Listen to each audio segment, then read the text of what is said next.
দুনিয়াতে যে সমস্ত জাতি আছে তাদের কম্পিটেন্সি, তাদের ডেভেলপমেন্ট, তাদের ভালো কাজ, এই সব কিছুর পিছনে একটা পাওয়ার হাউস। কিন্তু আনফর্চুনেটলি আমরা যদি আজকের দুনিয়া দেখি তাহলে আমরা দেখব যে মুসলমানরা কিভাবে আমরা বদলাবো। আমাদের এডুকেশন সিস্টেম বদলাইতে হবে, সেখানে আমাদের সায়েন্স এবং টেকনোলজিতে আমাদের ইনোভেশনের উপরে ইম্পর্টেন্স থাকতে হবে, বরাদ্দ থাকতে হবে। আমার বাজেটের একটা লম্বা অংশ সায়েন্স এবং টেকনোলজিতে যাইতে হবে। রহমতুল্লাহি ওয়া বারাকাতুহু। আলহামদুলিল্লাহ রাব্বিল আলামিন। আমি খুব প্রাউড ফিল করতেছি এখানে দাঁড়িয়ে। দের আর কাপল অফ রিজনস।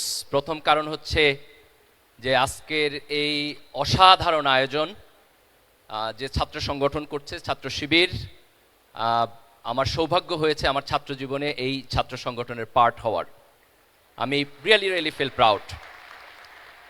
সেকেন্ড, আমি প্রাউড ফিল করছি আজকের যে সায়েন্স ফেস্ট। আপনারা তার নাম দেখতেছেন, ইবনে আল হাইসাম। উনি একজন মুসলিম বিজ্ঞানী ছিলেন। As a Muslim I feel proud যে আজকের যে ওয়েস্টার্ন সিভিলাইজেশন, তার যে নলেজের বেইস, এই বেইস মূলত মুসলমানদের হাত ধরে আসছে। মুসলমানরা দুনিয়ার সকল নলেজকে আরবিতে ট্রান্সলেশন করছেন, সেই অ্যারাবিক ইংরেজিতে ট্রান্সলেশন হয়েছে, তারপর ইউরোপের কাছে গেছে। এই যে মুসলমানদের কন্ট্রিবিউশন, আমরা একক না, আমাদের আগে অন্যরা কন্ট্রিবিউশন করছে, but we are part of that trajectory. So that's a point I feel proud.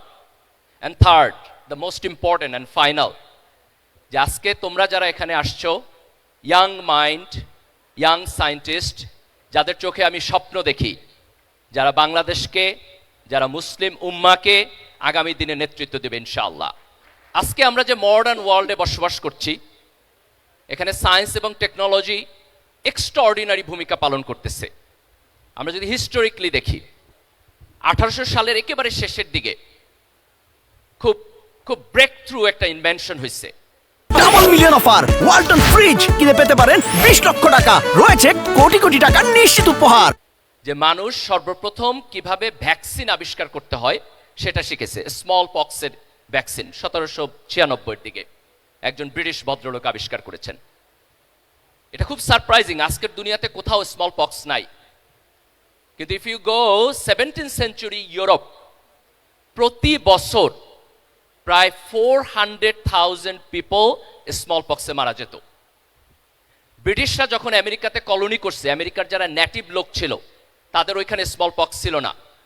ব্রিটিশদের কারণে তারা ইনফেক্টেড হয়েছে এবং ম্যাসিভলি সেখানে লোক মারা গেছে। আজকের দুনিয়াতে এই প্রবলেম আমরা সলভ করে ফেলেছি। এটা সায়েন্স এবং টেকনোলজির ডেভেলপমেন্ট। সায়েন্স এবং টেকনোলজি মিলিটারি টেকনোলজিতে কন্ট্রিবিউশন করছে। পৃথিবীতে অনেক বড় বড় মিলিটারি ট্যাকটিক্স সায়েন্স এবং টেকনোলজির উপর ডেভেলপড। একটা বড় মিলিটারি ট্যাকটিক্স হচ্ছে গান পাউডার। আমরা যদি 1400, 1500, 1600 এই সময়ের হিস্ট্রি দেখি, অটোমান এম্পায়ার যখন হচ্ছে আজকের ইস্তাম্বুল, কনস্টান্টিনোপল, এটা যখন ইস্টার্ন রোমানদের কাছ থেকে তারা বিজয় লাভ করেছে, এই ইস্তাম্বুল হচ্ছে তারা তখন সিজ করে রাখছে। তাদের যে গান পাউডার টেকনোলজি, এটা দিয়ে তারা সেখানে জয়লাভ করেছে এবং তাদের এই অটোমান এম্পায়ারের যে সিভিলাইজেশন সেটা ডেভেলপড হয়েছে। আমরা যদি নেপোলিয়ানকে দেখি, সে যখন ইউরোপের উপরে ডমিনেন্স স্থাপন করেছে, এই ডমিনেন্সি তার মিলিটারি যে ট্যাকটিক্স, তার বাহাইন্ডে তার গান পাউডার টেকনোলজি ছিল। তো সায়েন্স এবং টেকনোলজি দুনিয়াতে যে সমস্ত জাতি আছে তাদের কম্পিটেন্সি, তাদের ডেভেলপমেন্ট, তাদের ভালো কাজ, এই সব কিছুর পিছনে একটা পাওয়ার হাউস। কিন্তু আনফর্চুনেটলি আমরা যদি আজকের দুনিয়া দেখি তাহলে আমরা দেখব যে মুসলমানরা কিভাবে আমরা বদলাবো। আমাদের এডুকেশন সিস্টেম বদলাইতে হবে, সেখানে আমাদের সায়েন্স এবং টেকনোলজিতে আমাদের ইনোভেশনের উপরে ইম্পর্টেন্স থাকতে হবে, বরাদ্দ থাকতে হবে। আমার বাজেটের একটা লম্বা অংশ সায়েন্স এবং টেকনোলজিতে যাইতে হবে। রাষ্ট্রীয় পৃষ্ঠপোষকতা থাকতে হবে। রাষ্ট্র যদি সিরিয়াসলি প্যাট্রোনাইজ করে তাহলে ব্রেক থ্রু চেঞ্জ করা সম্ভব। আমি একটা এক্সাম্পল দিচ্ছি, তার্কির।